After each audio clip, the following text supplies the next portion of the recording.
All right, let's call this meeting to order. Vice Mayor, would you mind doing the pledge? Please stand and face the flag. Pledge allegiance.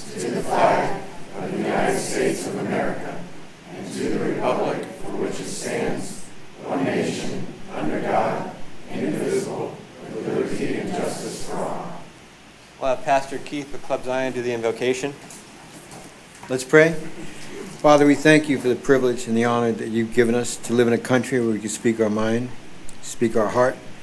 We ask for your guidance and direction over this meeting. Let all things be done decently and in order.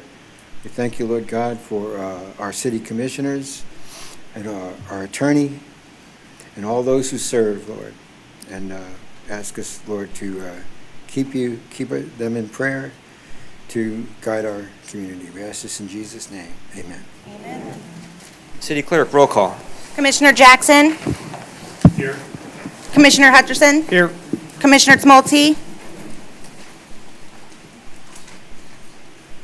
Commissioner Tzmolty.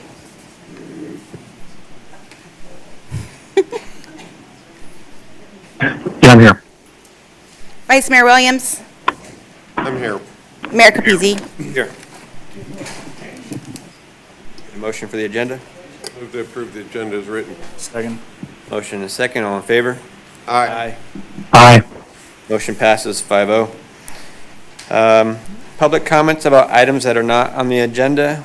You have 3 minutes, and we've got quite a few. I'll call, These for CRA or are they for the we'll call Olivia Capizzi first. for CRA or? No, this is just for public comment. Are you nervous? Yes.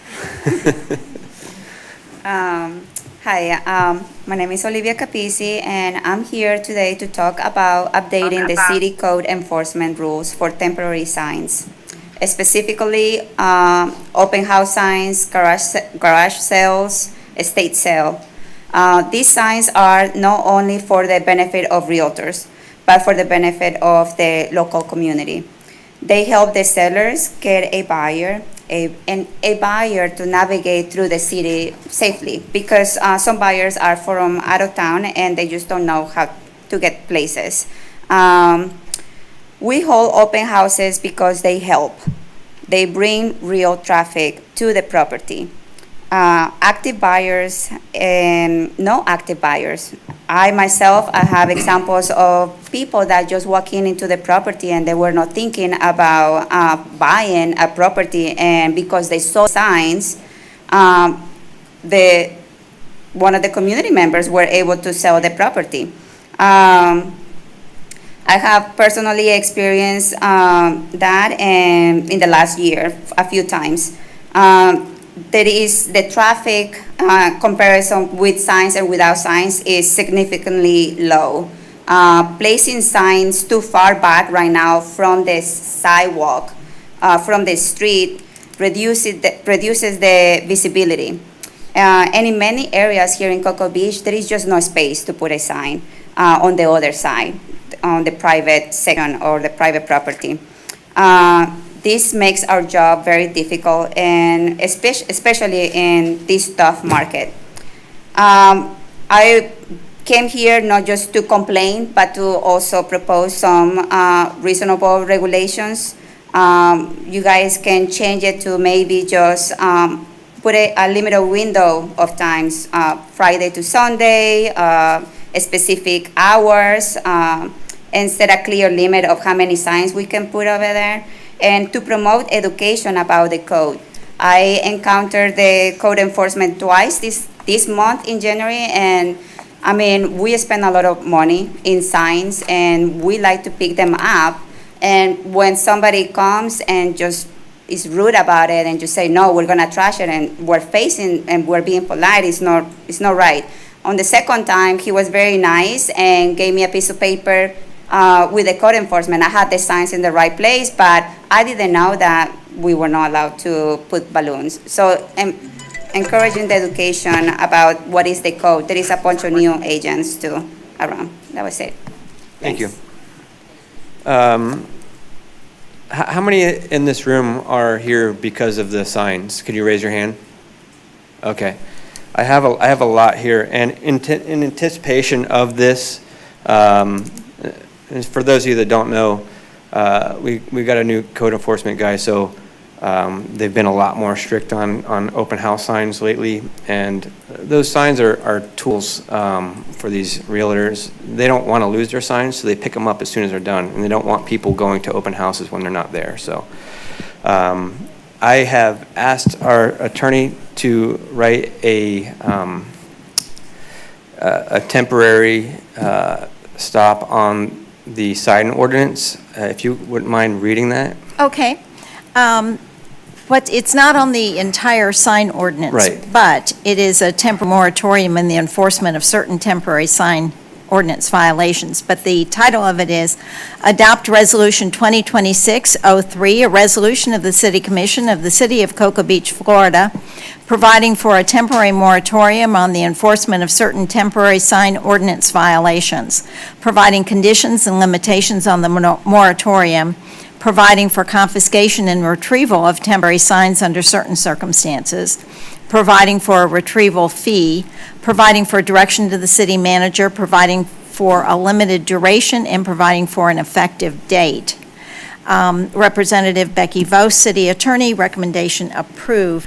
This resolution basically gives us some breathing time to re-look at our sign code, particularly relating to temporary signs. And within that 30 days, we can figure out exactly which direction we want to go. We can adopt a temporary emergency ordinance and then start the process of a permanent ordinance. So this is just to give us some time to discuss what's needed and, allow the process to go forward. Let me just explain to the commission real quick. The reason why I wanted to do this is because not only is it taxing for our code enforcement, also for our staff and for me, because I've been getting a lot of calls and emails and stuff like that as well. I would like to know if you guys are willing to look at that and maybe come up with an idea that helps so that they can use their tools without them getting picked up. I'd just like, so, if you put them up, an hour or so before an open house, usually they're a couple hours long, sometimes 4 hours long, and pick them up within an hour after that, and they're not, impeding, people traversing sidewalks and roads and stuff.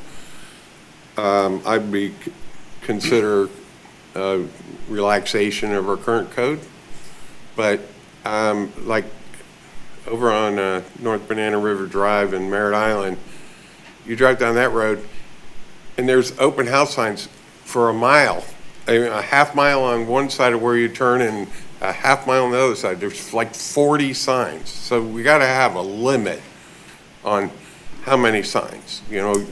Basically at the major the intersections and such, I would consider, but there definitely needs to be a limit on the amount of signs. And I think that this is something that we could make a motion, and I'd like to revise this to say a temporary resolution number umpty-ump. It only lasts for 30 days. Yeah, okay. So that we can come up with, like you said, maybe a 5-hour time frame limit of the signs being out, or after that they get picked up, stuff like that. Yes, the way it's written is that if you have a temporary sign out there more than 8 hours, it will get taken.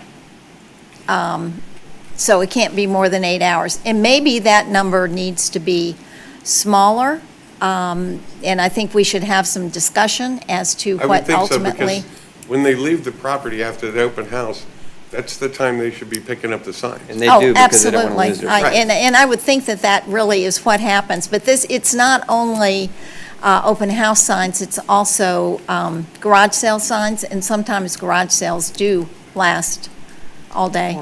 That's true, that is true. Yeah, in looking at this brought up some discussion with Wes, and Becky, I didn't get a chance to talk to you about this, but we've got a season coming up that is near and dear to all of our hearts, where signs proliferate across the city, right?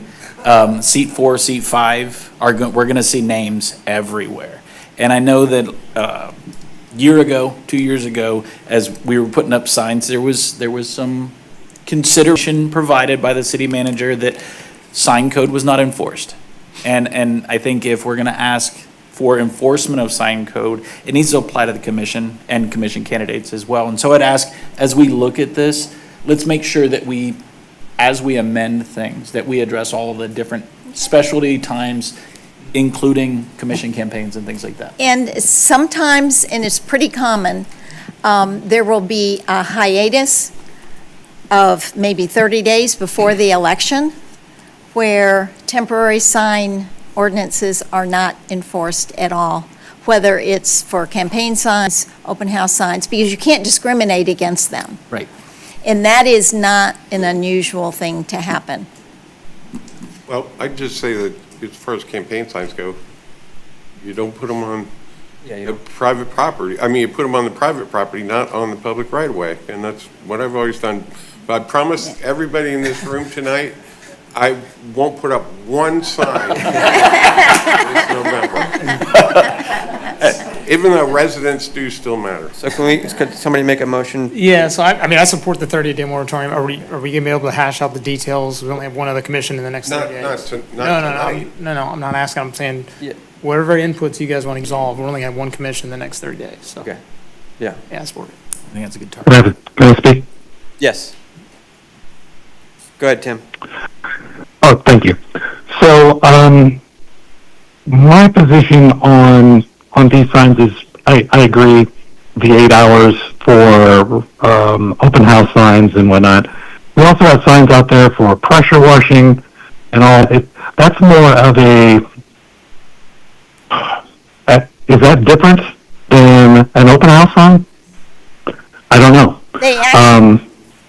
But we need to discuss that. It needs to be brought out, and I know Becky, you're going to come up with a plan going forward for us at our next meeting and give us a long-term ordinance.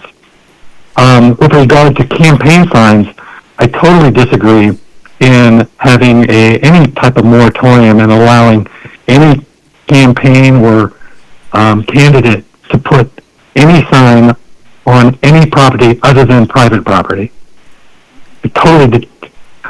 I agree. Signs should not be on public property anywhere. I agree with you on that, Tim. I agree. Yeah, Thank you. we simply didn't enforce it this last campaign season. And I agree with you, Yeah. Tim. I think the rules need to apply equitably across. Okay, Absolutely. so we got a motion from Jeremy for Becky's temporary moratorium. I'll second. Got a motion and a second. All in favor? Aye. Aye. Motion passes 5-0.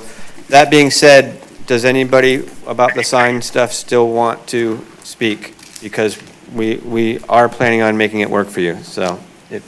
What's your name? Debbie, come on up. Debbie Roth. Sorry, I couldn't see. That's okay.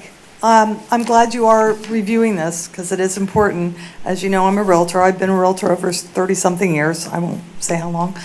But I've never had open house signs taken up. This weekend, I did speak with the code enforcement. He said they are now enforcing it because they have a weekend person to enforce it. So I'm just offering some suggestions to think about, and that is the number of signs. I don't think you need 10 signs on A1A for one open house. That's one thing. The other thing is maybe a warning, because he said they destroy them right away. That costs a lot of money. So when you're thinking of this plan, maybe certain days, we don't need 8 hours. We don't hold 8-hour open houses. So perhaps a time and a day limit. And I think Olivia pointed out, though, we can't put our open house signs on private property because they can't be seen from A1A and South Orlando and Brevard. So they are on city property. And they've been doing this for years. We've never had a problem until just recently, because you've got someone enforcing it, but a warning would have been great. And we pick them up immediately after the open house. If they're longer, then they should be picked up. So, but limit the number. Having 10 and 20 is ridiculous. Thank you. Thank you. All right, Wes, you wanted to add something to that? Just with regard to destroying the signs, yeah, it's on, I think. Okay, just with regard to signs being destroyed, that's actually one of the things that we're going to look at as well. I've already met with the city attorney on it, and we actually have some thoughts on it, so that's going to be addressed. Thank you. Also, yep. All right, anybody else for public comment about items that are not on the agenda? Go ahead, Melissa. Good evening, I'm Melissa Byron. First off, I want to congratulate and thank whoever is doing CBNNN for the city. It is absolutely amazing. It's informative, it's entertaining, it's done in a timely fashion, and whoever is doing it and whoever the team is, please give them huge kudos because it's really come a long way and you can rely on it. And I love the new tone to it, the new tone of folksy, almost folksy, and we're part of your neighborhood and we want to tell you what's going on, and it's just incredibly informative. And I want to thank you for that. And I want you to thank the staff members that are doing it and commend them for that because it's an incredible communication tool that is really being used well. So whoever did it, thank you very much. Thank you, Melissa.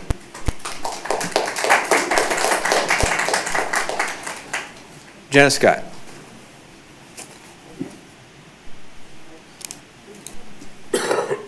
Good evening, Mayor, Commissioners, City staff, everybody. Happy New Year. It's a good time. I made a New Year's resolution. I wasn't coming to any more meetings.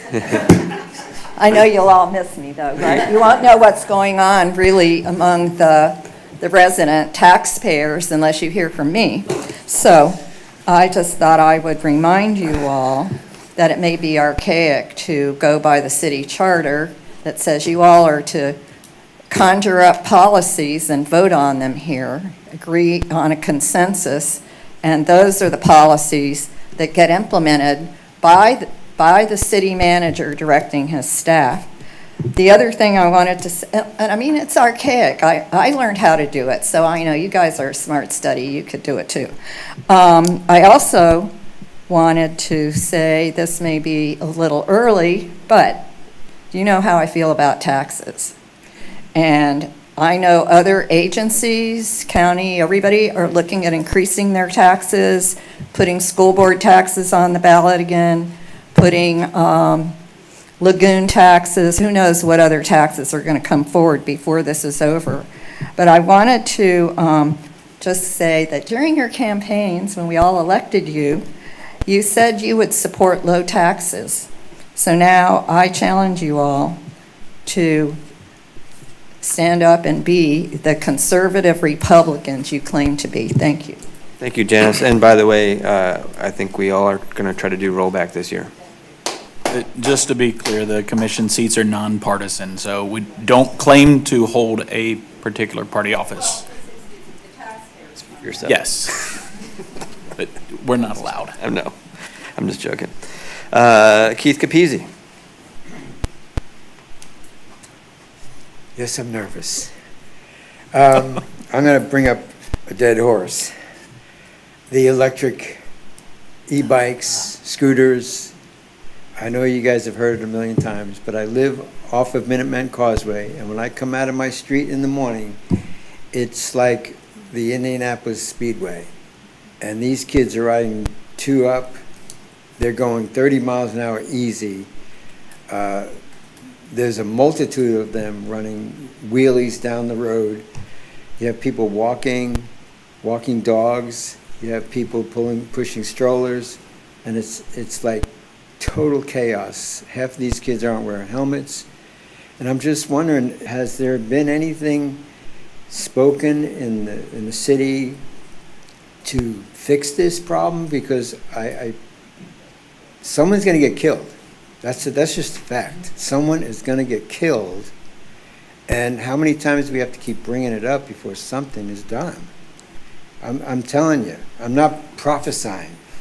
It's going to happen, because I have almost hit a kid, and they come out of nowhere, and they come up on you so fast, it's scary.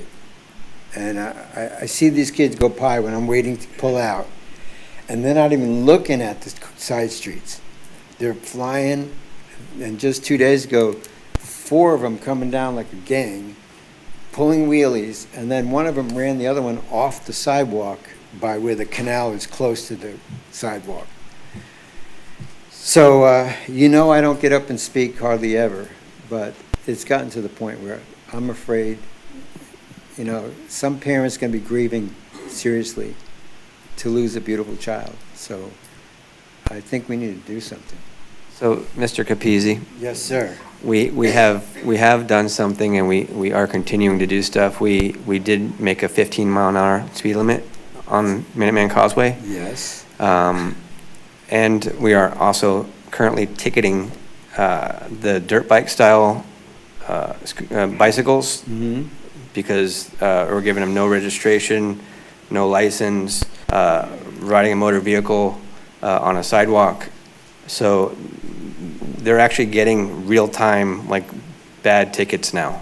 But I would like to ask the city manager if we can up the enforcement in the morning for the e-bikes, to try to make them understand that we are going to keep them accountable. Yeah, it would be our pleasure.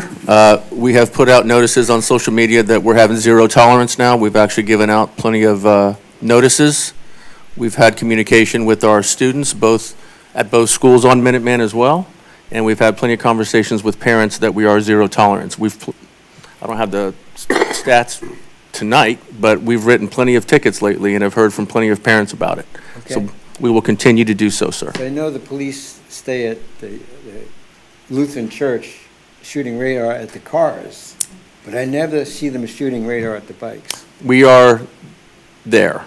And we're not just there, we're on Cedar, we're on Woodland, we're on Brevard. Our hands are tied as it relates to speed in those areas, because we just have the speed limit on Minuteman right now. But we can still get them for other violations. Okay? Okay? I'm just very concerned. Yes, sir, so are we. Thank you. Yeah. I didn't bring this up in November because I didn't want it to be a separate subject. But in observation I had, I don't know if any of y'all have been in Israel, but in Israel, every e-bike, every e-scooter has a little motorcycle-sized Israeli license plate on it. So, flock cameras, cameras, whatever, you can identify who was the person that went and got the tag. It might not be the person riding the bike, but you can identify the person that got the tag and tied to the vehicle.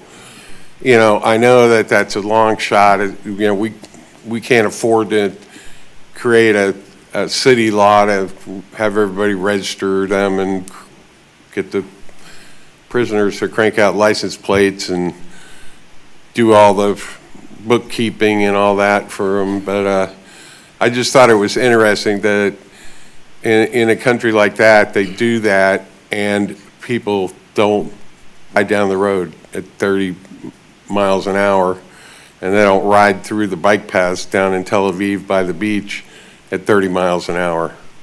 They're very courteous because there is enforcement and they are identifiable. So I just wanted to bring that up. I could have brought pictures, but I don't think you'd be able to see them on my phone. I'll show you on my phone. All right, thank you. Any other public comments of items that are not on the agenda? All right, moving along. Staff reports. Okay, staff reports. From our Stormwater Department, there will be a vulnerability assessment public outreach meeting on February 10th at 6 p.m. in the commission room. There will be engineers on site with maps, and it'll be an information sharing session.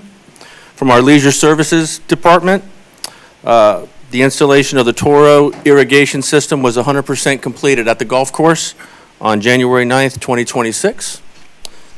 With regards to the pool will close on Sunday, January 25th to replace the liner.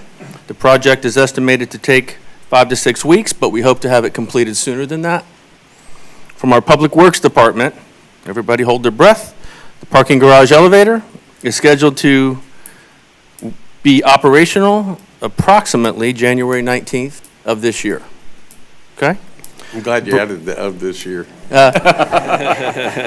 In all fairness, Brad's been working very hard on this, and he's been in constant contact with those folks. Bicentennial Park boat access, that's a hot topic. Anticipated to be opened sometime during the week of January 20th of this year. I will say again, January 20th, approximately that week. No bathrooms or showers will be in use, and we'll announce it on CBNN also. From our Water Rec Department, the sewer pipe replacements have been completed at 9th Street South, 4th Street South crossing Orlando Avenue, and 2nd Street South crossing Orlando. The next pipe repair will occur across A1A at Veterans Way Alley. Work to commence on January 26th. This is going to cause some lane closures, and expect that to last about a week. Brad and our PD and FD and everybody's aware. Okay? Any issues? Thank you. That's all I got. City Attorney. Nothing else, thank you. All right. Let's see. All right, City Commission. I've got one. Yep. Wanted to, and this goes out to Tim as well, congratulate Brevard Public Schools for getting the highest graduation rate in Brevard history, 92.7%. Thank you to our schools and our teachers. Phenomenal. That includes Cocoa Beach Junior Senior High. Our school had a graduation rate even better at 98%. So great job, Brevard Public Schools, and especially CBHS. Thank you to the teachers. So 2026 is going to be good. Happy birthday year, America. So I know we've got some budget for our 250th birthday. I'm anxious to get those agenda items nailed down for how we're going to celebrate that. It's at least as important as the 100th anniversary last year. The second thing, to Ms. Janice Scott, I agree with rollback. Those that have watched any of these commissions, I've never voted for a budget, but I think this year might be the first one. I'm getting confidence from our CFO that we can achieve rollback, and it sounds like the mayor might support it in his current write-up, so we may have a majority. And then lastly, I want to thank AJ for his service and giving us transition and stability. So thanks, AJ. I'll pass. All right. All right. Yeah, I have, hello? Yeah, go ahead, Tim. Hey, thanks. I'd just like to ask, I don't have any personal or anything other than what I just heard here earlier. Skip, you mentioned something about putting some sort of either a decal or a license on e-bikes. I think that's a fantastic idea. Becky, is that something we can possibly do to register e-bikes in Cocoa Beach? Is that a thing? I would need to do the legal research on this, but there's a good possibility. I can get back with you on that. Yeah, so thank you, Skip. That's I think a fantastic idea. That way we can document every e-bike, and some of them, they're changing them kind of, what do you call it, where they make the bikes faster than they are generally built. So kind of fudging it, make them, instead of going 25 miles an hour, they can get them up to 35, 40 miles an hour by changing a couple of things on the bike itself. And that's totally illegal, but it's certainly happening. And we've been talking about this for a long time.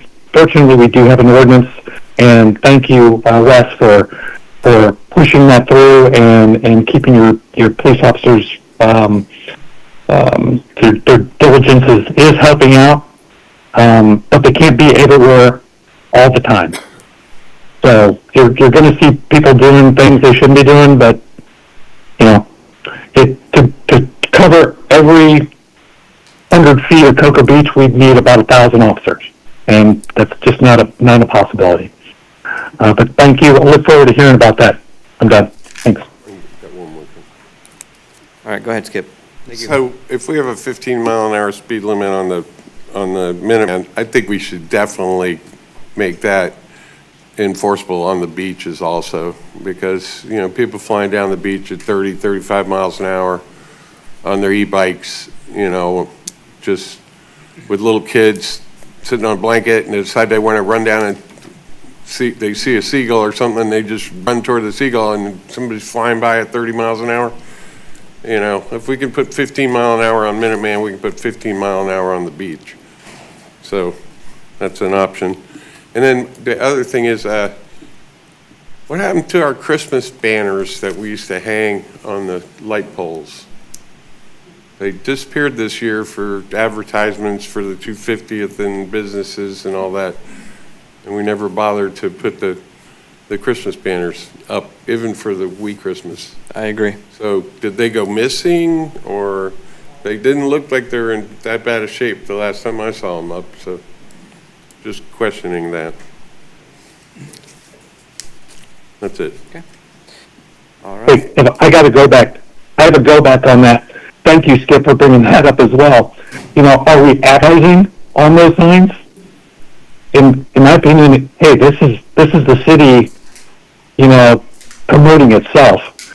If we're going to put advertisement on those signs, I just hate that. So either we promote ourselves and say, hey, this is Cocoa Beach and this is the season, and we put those things up there and do that. That's my opinion. As far as the speed of the bikes, we talked about this, and I pushed that the entire city should be under the same ordinance on speed limit on e-bikes, not just Minuteman Causeway, and I'll leave it at that. Thanks. Thank you, Tim. All right, let's move along here. All right, we'll recess for the commission meeting. We will convene our CRA meeting. All right, City Attorney, item 1. Okay, item 1, under the CRA meeting, request to approve commercial visual improvement grant for Slow and Low Barbecue in the amount of $25,000, located at 306 North Orlando Avenue, Cocoa Beach, Florida, 32931. This is a budgeted item. Staff Representative Devin Talley, Deputy Finance Director, CRA. Recommendation, approve. Move to approve as read. Motion and a second. Any public comment? By the way, it sounds like this is going to go through, so I wouldn't say you'd have to do public comment unless you, okay. Any commission comment? You want to say something? Go ahead. Less is more sometimes. Yeah, what are they going to do for $25,000? I mean, can we at least know what this is going to be applied to and know that it's a matching? I believe it's the parking lot. I believe so. I don't know if I'm you can sorry? put that up there, Karen. Is there a way to put that graphic up there? It's attached, but I believe it was the parking lot, if I recall. I'll have her come up real quick and just tell Can you. you give Melissa the link to the agenda so she can see all the info on that kind of stuff? Come on up.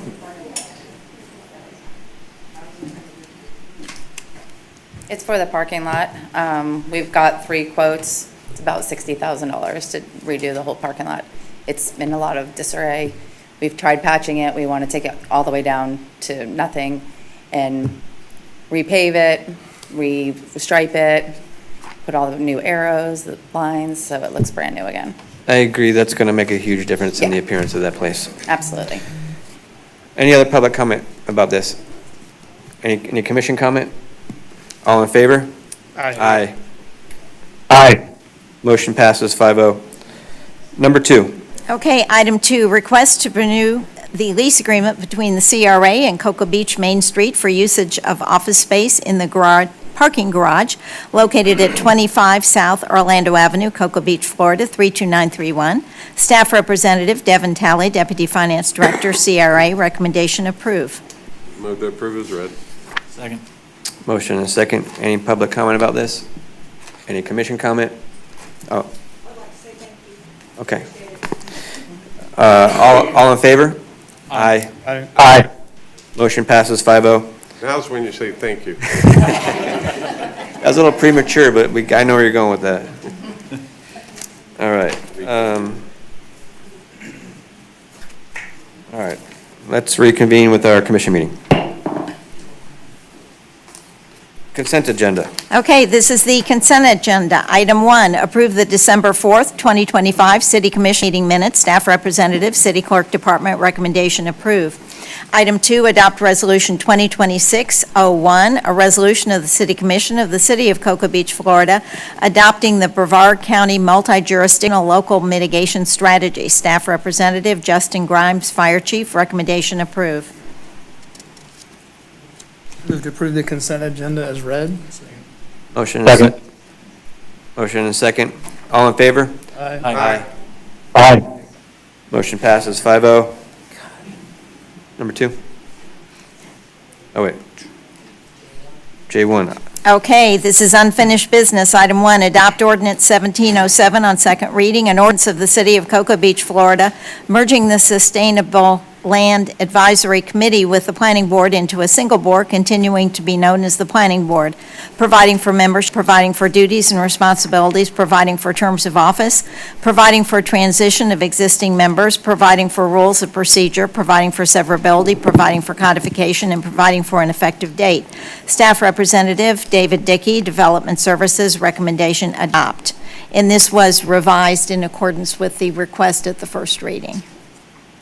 Move to approve J1 as read. Second. Second. Motion and a second. Roll call, please. Oh, wait, you sorry, need to- sorry. Public comment about this? Any commission comment? Roll call, please. Commissioner Jackson? Aye. Commissioner Hutcherson? Aye. Commissioner Tamolti? Aye. Vice Mayor Williams? Aye. Mayor Capizzi? Aye. New business. Okay. Passes 5-0. Okay, new business, item 1, city manager discussion, staff representative Becky Vos, city attorney, recommendation discuss. I'd like to give this to Skip, if you wouldn't mind, and I would like to make a motion for Skip's proposal, and I had a discussion with Wes to revise the number to 189.9 for the salary. Second. All right, a motion and a second, Motion is to adopt the contract with that one modification. right. What's the basis of that 189 number? I mean, that was gonna be my question. Number one, we're gonna collect inputs from everybody behind the scenes. I think we got there. It sounds like I was the only one that had feedback. But I was gonna ask where you got from the 195, and where you got the 189 from. And I also provided feedback. That you- So where'd I get that from? Yeah, I mean, what's the? So, I checked around, I called a few mayors, I checked around with different numbers in the area. You know, some of the cities that have similar employee count, stuff like that. For example, Cocoa is 196. You know, there's, we put in what we were looking for from 160 to 235. That's a, you know, that's towards the middle of the spectrum. I mean, I think me and you were the only ones that voted no against the 235. I think that's a lot. Well, I mean, it's not, I think it's, I went with the recommendations of the professional firm we hired. That's Right. my logic, is they get paid to do this. Right, So that's why I voted no against that original range, and then I think we modified it from there, but. yeah. And the reason we went all the way to 235 was to hopefully, and I wrote it in my memo, that's part of the public record, to attract stellar, you know, very experienced candidates, you know, at the top of the range, and they didn't bite. Yeah, it didn't. So now we're in the Well, I middle think- of, I think they I did. think we're in the middle of the range, and I think we're getting good value for the citizens of Cocoa Beach. I want to say that I think Wes is way more qualified than any of the people that we had seen in that meeting. Speaking with him this week, I was very happy. I was very impressed. He's very smart. He's intuitive. He's receptive, and I talked to a lot of the employees on the police side and on the city side. Not one complaint. And initially, I had some reservations, but after talking to him and talking with them, I think he'd be a real asset to the city, and I think we'd be happy to have you. I would be happy to have you. So, you have any more comments? No, I 100% support Wes. I think you're exactly right. I think he's got much better skill set than anyone we interviewed or have had, short of AJ maybe. My sticking point was just the divergence from what the professionals recommended salary range.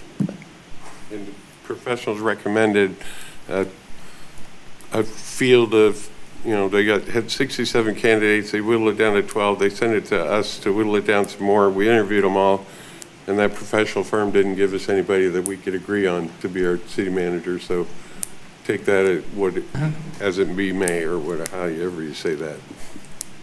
I'll add my 2 cents, and Wes has been an absolutely stellar performer. We've had this similar discussion when we were talking about him for police chief, and I think looking back as once we got the news from AJ and starting to think through some of the key criteria of looking ahead over the next few years, what do we need in a city manager, and what would we expect from Wes in that context? And one of the best things AJ did for the city is stabilize, right? Stabilize and bring continuity. Wes has demonstrated that in spades, so check. In terms of fiscal responsibility and make progress, he's got a stellar team in our financial department, but he himself has led a department very well from a fiscal perspective that's fairly complex.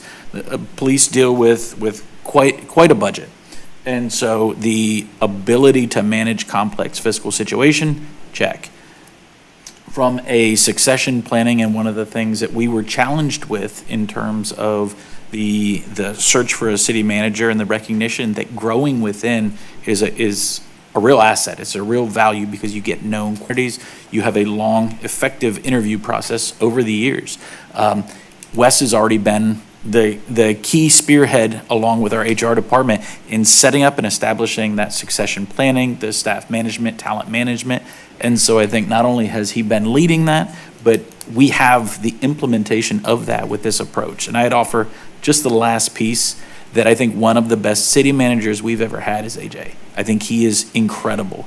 And under the auspices of takes one to know one, that's who AJ recommends. So for me, put those 4 things down, and that's where my head's at. I want to add a couple more things too, real quick. The one thing that Wes is also is he's younger. Mm-hmm. And he has the ability to stick around for a long time, which is very important because we've had so much turnover lately that it's really hard on a commission to try to get things done, because every time you get a new city manager, then you kind of get a reset, and all this stuff that you're working on gets kind of put on the side burner, and then a new set of stuff gets on the burner. So to have somebody that also knows the city and he's really the only constant that we've had in management that that's been around, that knows what's been going on. So it's a lot better too to have somebody in-house that's seen the changes, that knows the city. He knows the city very well. So if we brought somebody else in that wasn't from the city, again, we'd have to start from scratch. So, public, anybody? I have something to say. Go ahead, Tim. Before we go public comment. Thank you. So I also agree. I think we have the consensus of the commission that Wes is the person for the job here. The issue at hand is how much we pay him. And I think, Jeremy, that's where you're coming from. So what Cocoa Beach has that a lot of other cities don't have, water treatment facility. We take care of Patrick. We take care of Cape Canaveral, or the port rather. We have a golf course. Not very many coastline cities have golf courses. We have a full fire department, our own police department. We have park reps along with the golf course, not just the, Skip, how many parks do we have? Oh, I'd say about 12. Okay, 12 parks. That doesn't include 6 miles of beachfront park that we have to take care of. That's the responsible of our city manager.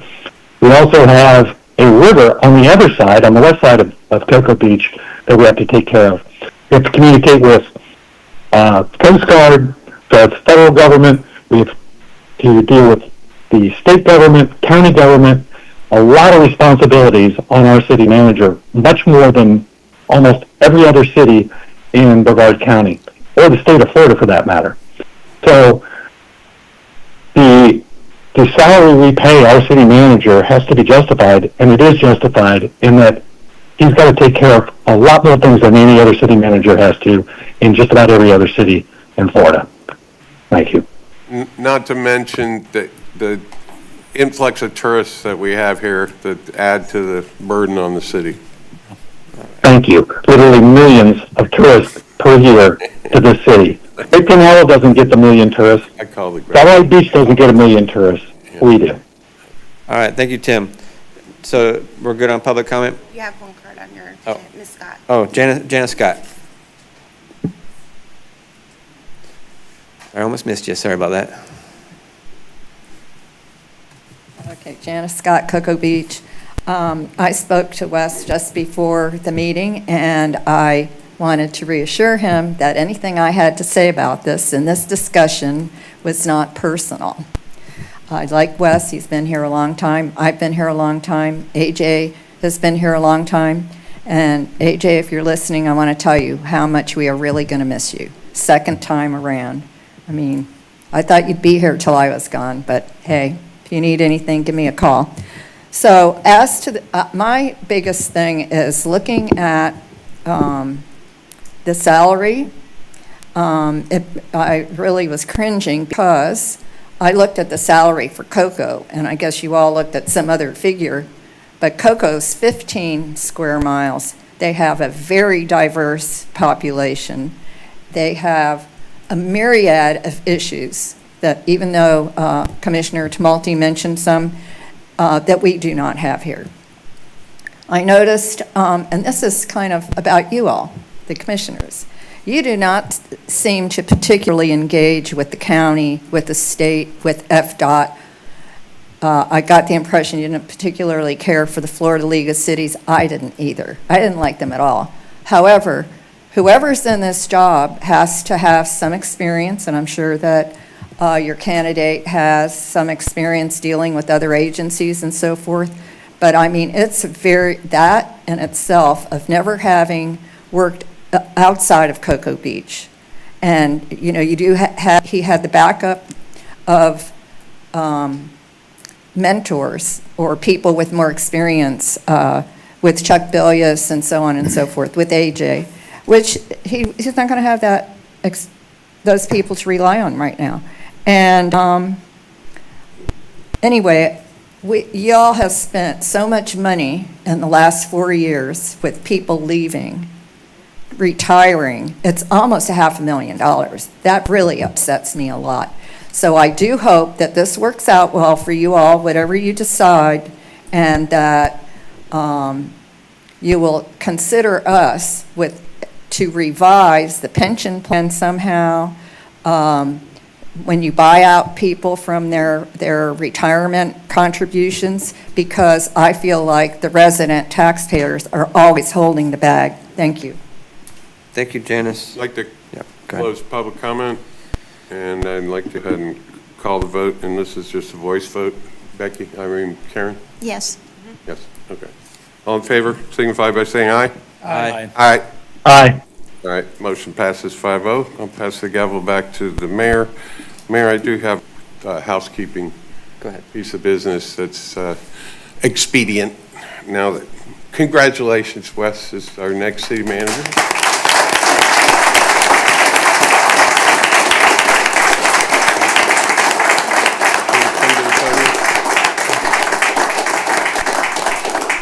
Get you to come to the podium, please. We don't usually do a swear-in for a city manager, correct? Okay, so you're good as of now. No, right there. Right. At that podium. Now, this is the dais. Sorry, okay, it's early, sorry, okay. If you ever become a commissioner, this is the dais. All right, I apologize.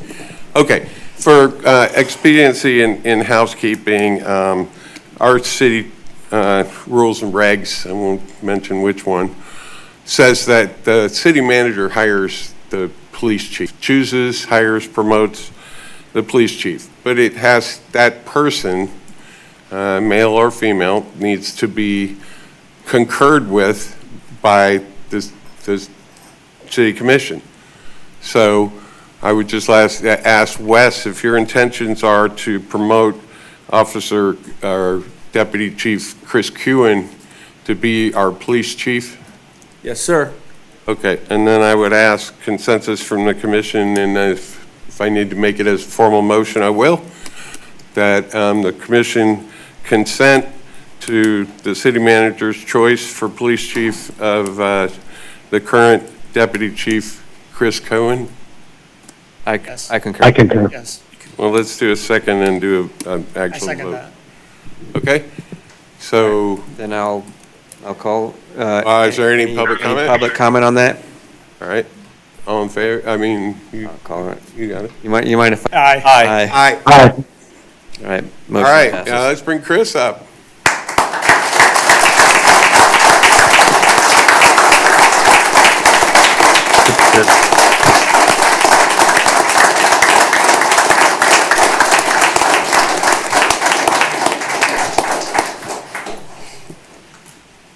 You're welcome to say a few words. Okay. Mic is on, a little low. Mayor, Vice Mayor, Commissioners, and City Manager, I appreciate this opportunity, and I thank you wholeheartedly. As many of you know, I'm a graduate of Cocoa Beach High School. I've been a member of the community since 1998, and this is just an honor to stand in front of you and be voted in and as the next police chief.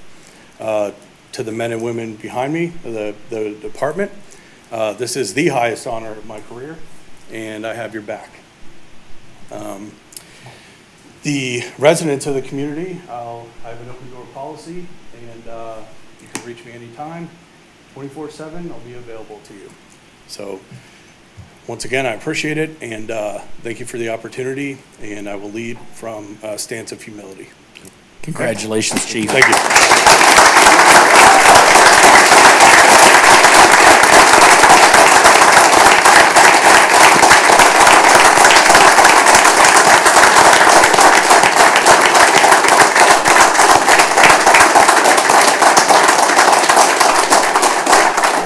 So, Wes, is your last halfway duty as police chief? Next time you have an officer swearing in ceremony, can you make sure that he's included? But give him his 4 stars tomorrow. Yes, sir. Okay. Okay. It's exciting. I'm really excited about all this. Chris, I'm really excited to have you in there. Wes, I'm really excited. Wes, I'm really excited. All right. Number 2.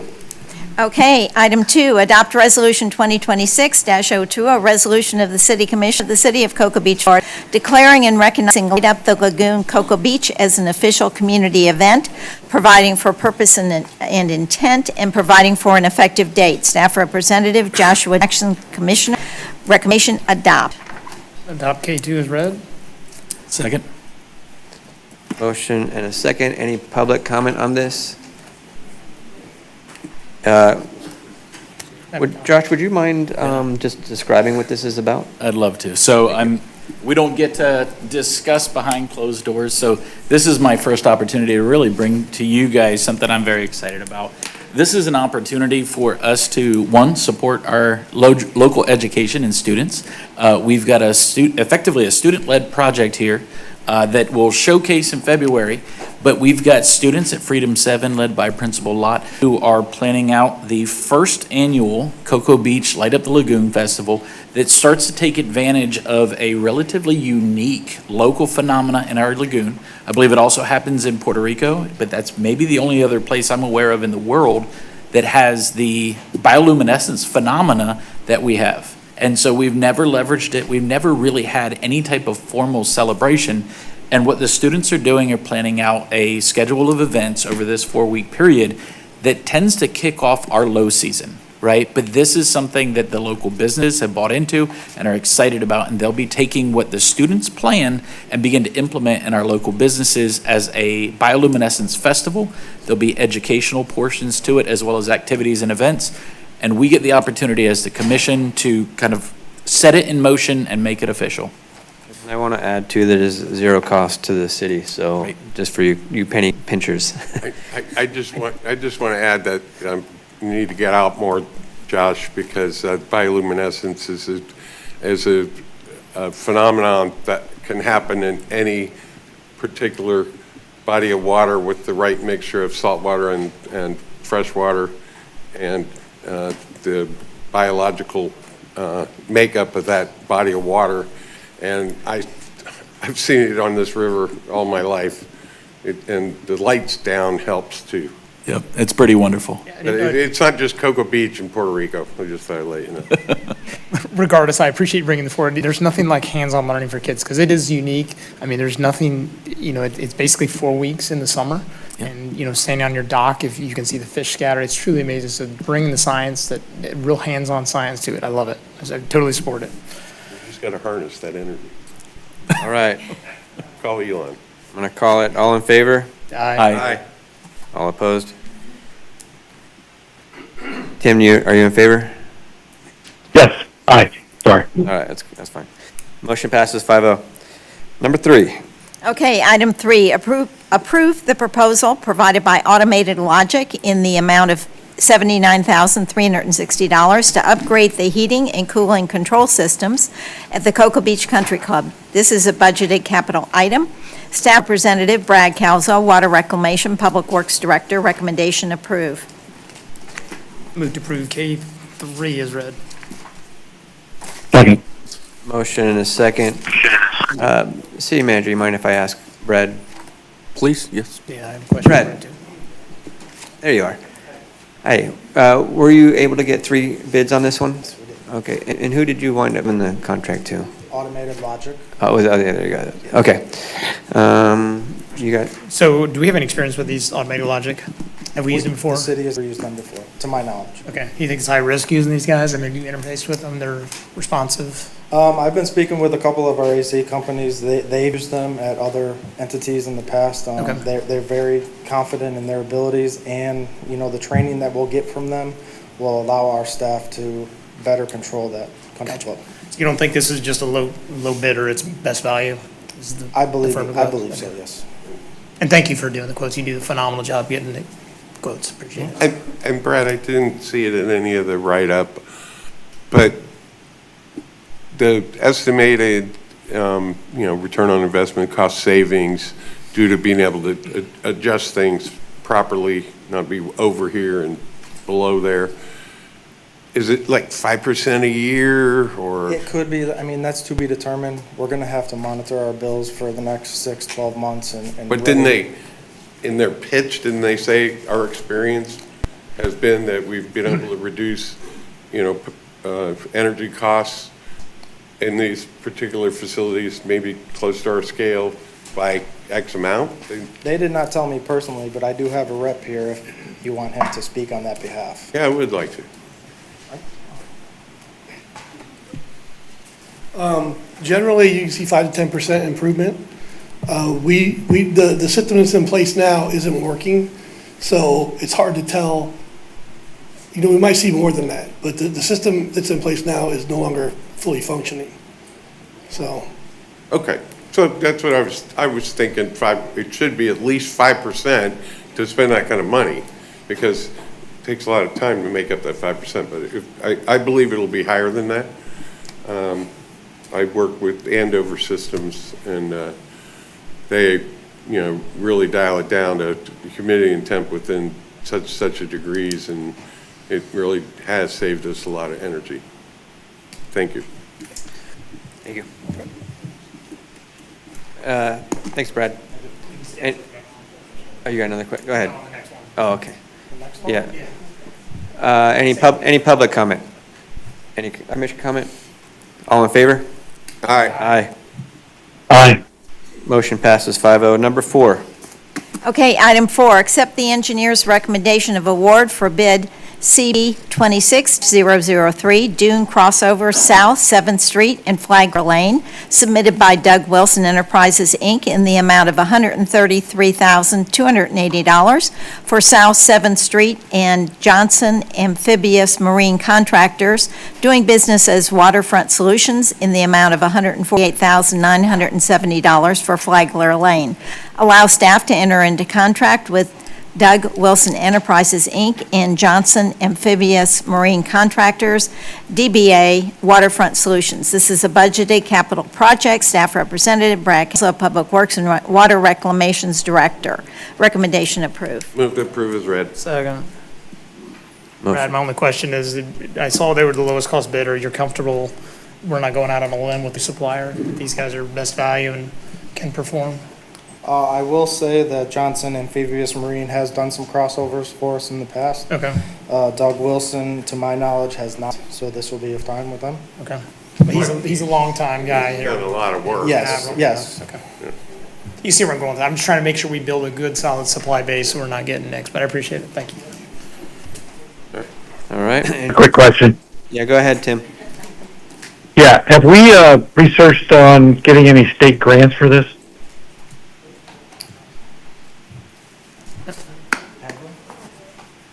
We have somewhat. We'll continue to do so as well, but nothing. Thank you. Nothing for now. Yeah, I would think that's certainly a possibility. I mean, because it's, is our beach considered a park? Yes, Ocean Park. So, exactly. So maybe TDC money could help with this as well. You might want to look into that. And I would think find as well. It's access to the water. Inland navigational. That's inland, okay. Anyway, we'll look, good point, Tim. We'll look into that because we're going to be doing more crossovers. All right. We got a lot of them. Thank you. Yep. Any other public comment? All right. All in favor? Aye. Aye. Aye. Motion passes 5-0. Number 5. Okay, item 5, accept the engineer's recommendation of award for the bid submitted by J.F. Brennan Company, Inc. in the amount of $33,499,900 for bid number CB 25-010, Cocoa Beach Golf Muck Capping Project. Allow staff to enter into contract with J.F. Brennan Company, Inc. Staff Representative Brad Kelso, Public Works and Water Reclamation Director, Hannah Juman, Finance Director. Recommendation approved. Move to discuss. Second. Mayor, may I go? Hey. So, I know that the 33.5 million is not all going to be funded by the city, and that there are grants that are applicable toward this project. And I just want to know how secure and, guaranteed are those grants, and what those amounts are, and what is the projected amount of that 33,500,000 that would be the burden on the city? There will be zero burden on the city. There is $12 million from FDP on this project, and there's 29 and change from Sorrel. And that's guaranteed money? Correct. Darn. Well, I'm glad it's not going to cost the city anything, but I'll just tell you guys, I think I've said this before. I've lived on this body of water behind us over the Indian River since I was 3 years old. Every year, except for 3 years out of my life. And the dredging we did in the canals to take the muck out, I mean, I can see 9 feet deep, clear as a bell in my canal. My experience in the summertime especially, when you go over areas that have muck, or you're fishing and you're casting and stuff, and you see bubbles coming up, that ain't the fishes. That's the degradation of the muck bubbling up through the muck, okay?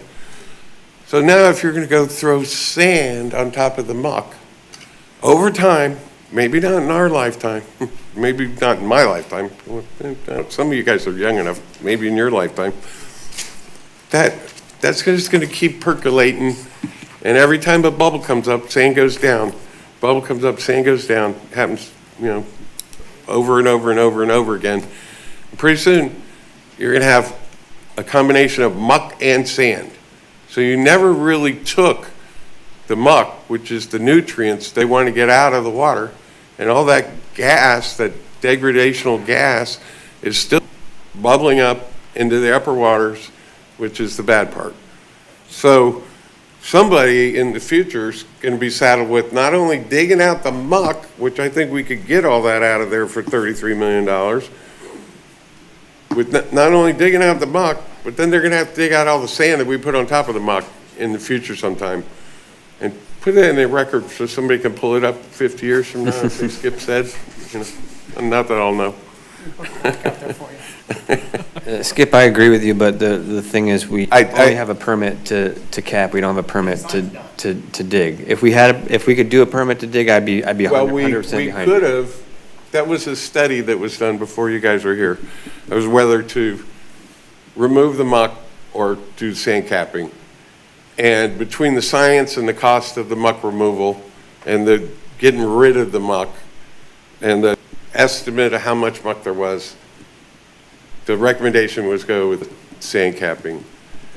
I'm just saying we're just saddling the future with the same problem we have now at a later date at a phenomenally orders of magnitude greater cost. I agree with you, but it will be better than what we've got going on right now. For the rest of our life. For the rest of our lives. And it's no risk to the city, financial risk. No, that's what, we just heard that. Yeah. Well, and I had a similar question. Thank you for that, Brad. I see Mr. Finker here. I think you were the one that identified in the budget workshop that there was potential risk of the city having 12 million. So I got that clarified that there is no financial risk to the city.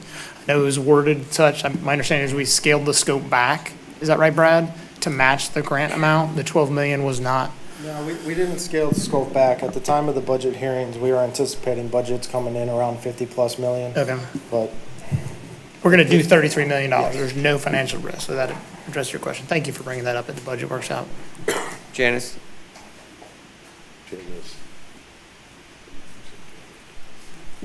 Janice Scott, Cocoa Beach. I've mentioned a couple of these topics before, but I think it's a good time to restate them.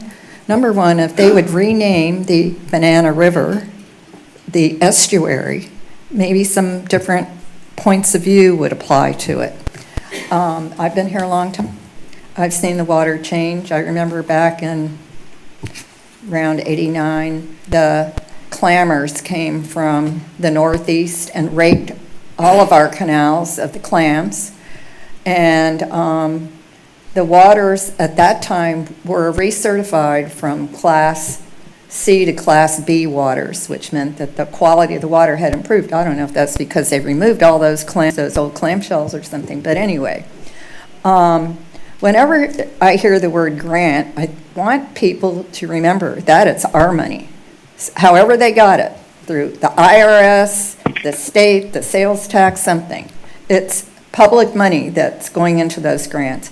And my biggest disappointment with the IRL, the Indian River Lagoon hocus pocus, is that the money should have been directed to improving the wastewater plants in Brevard, because even recently, I had a lot of brown sludge floating all over the top of my canal, and I believe it was from whatever that wastewater plant on 520 is, from Merritt Island.